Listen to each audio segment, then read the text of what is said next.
A dumbbell sumo deadlift. We're starting in a sumo position, so that's usually going to be heels at least 1.5 to 2 shoulder widths wide, and then returning the toes outward to kind of match the angle of the hips. So you'll have to play with that a little bit depending on your hip positioning and pelvic structure.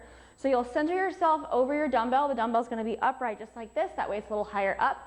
And it's not necessarily a squat. So we're not going to stay upright and do like a plie squat.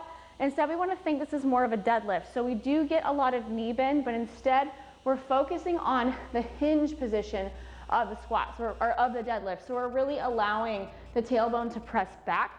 That way we are involving a little bit more of the muscles of the lower back and the glutes, things like that.